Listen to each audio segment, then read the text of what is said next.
মার্কিন যুক্তরাষ্ট্র Mexico Canada বিশ্বকাপের ফাইনালে আর্জেন্টিনাকে হারিয়ে দ্বিতীয়বার বিশ্বকাপের শিরোপা জিতেছে স্পেন। এ ম্যাচটি ছিল নানা নাটকীয়তায় ভরা। পুরো ৯০ মিনিটের খেলায় অসংখ্যবার আর্জেন্টিনার গোলমুখে বারবার শট নিয়েছে লা রোজারা।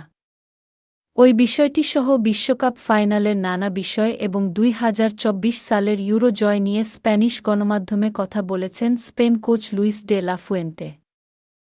ফাইনালে আর্জেন্টিনার পারফরম্যান্স নিয়ে ডে লা ফুয়েন্তে বলেছেন, বিশ্বকাপ ফাইনালে আমরা স্পষ্টভাবেই এগিয়েছিলাম।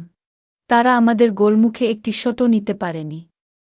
যদিও আমরা কিছুটা শান্ত থাকার চেষ্টা করেছিলাম। কিন্তু ফুটবল এমন একটি খেলা যা সর্বদা বিস্ময় নিয়ে আসে। নির্ধারিত সময়ের পর অতিরিক্ত সময়ে কুবার্সি ক্লিয়ারেন্সটি যদি উনাই সিমোনের গায়ে লেগে গোলে ঢুকে যেত, তবে লক্ষ্যভেদে কোনো শট না নিয়েও তারা জিতে যেতে পারত। ভাগ্যক্রমে সেই মুহূর্তটি ঠিকঠাকভাবে সামলানো গেছে। লোকে বলে, লুইস ডে লা ফুয়েন্তের বিশ্বকাপ। এমন কথায় আমি কিছুটা বিব্রত বোধ করি। আমি সবাইকে এটা মনে করিয়ে দিতে চাই যে, স্পেন একটি দুর্দান্ত জাতীয় দল। দলের খেলোয়াড়দের পরিশ্রম ও সার্বিক পারফরম্যান্স মনে করিয়ে দিতে বলেন ডে লা ফুয়েন্তে।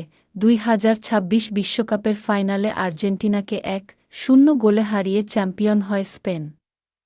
পাশাপাশি ফুটবল ইতিহাসে টানা অপরাজিত থাকার রেকর্ডও গড়ে লা রোজারা। লুইস ডে লা ফুয়েন্তের শিষ্যরা সব প্রতিযোগিতা মিলিয়ে টানা ৩৮টি আন্তর্জাতিক ম্যাচে অপরাজিত থাকার রেকর্ড গড়ে।